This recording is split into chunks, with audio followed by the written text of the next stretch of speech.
What is up, guys? CBlocks here, back on another video. Today I'm going to show you how to rebleed your Magura MT5 brakes. So the first step you're going to do is actually take off the caliper from the rotor. There's these two screws. Get a security torque screwdriver and then remove them. And once you remove that, you're going to want to take it, and as you can see, there's a gap and it's actually low on oil, so I have to rebleed them. But what you're going to do is you're going to take it and actually just leave it on the floor like that, right above your brake lever. The next step we're going to do is you're going to have to take this screw out. There's a screw right on the top. That is where the oil is going to come up from. It's not good to put oil in. It's better to put oil from here and pump it up. That's what I do, and it yields the best results. I know it's kind of annoying how you have to take off the brake caliper, but it just works always. So what you're going to do after you take this off, you're going to get one of this. I forgot to mention that you're going to need this oil brake bleed kit. I bought it on Amazon. This is really good. You can pick it up for about $12. It also comes with oil. This is the Magura Royal Original Oil.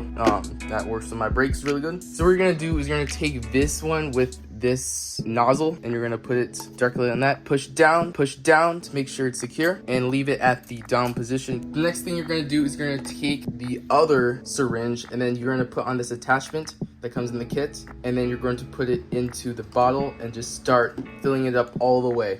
So once it's filled up all the way, you can take it out and you're going to go to your caliper and you're going to unscrew this screw right here. Make sure you unscrew it straight up so that no oil leaks out. Don't screw it on the side or up, just screw it directly up at kind of like an angle like this, so the oil will not flow out of the actual screw. As you can see, this is what happens after you unscrew the screw. You take the attachment and then screw it onto the same screw hole you unscrewed it. Make sure you screw it on snugly so that no oil will leak out.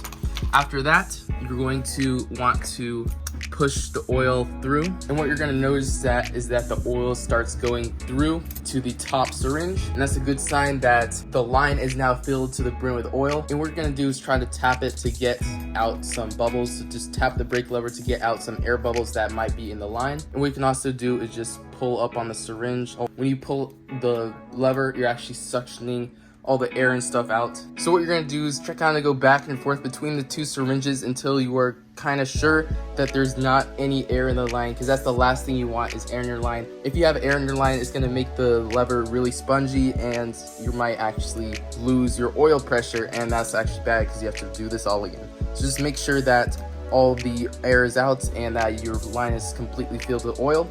After you're sure the line's filled with oil, what you're going to do is unscrew the attachment and put back on the screw.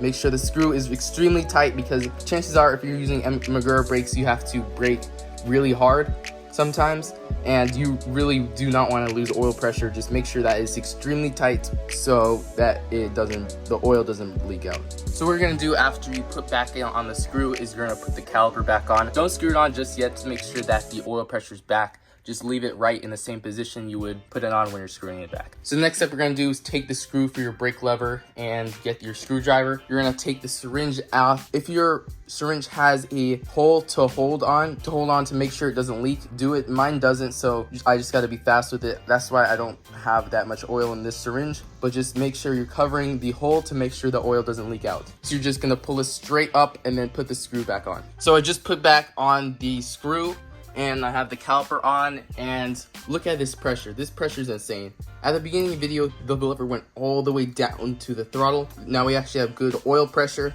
So what you're going to do after you verify that the pressure is restored and back to the original condition is you're going to take your screwdriver and these two screws, and you're just going to slot the screws into the holes.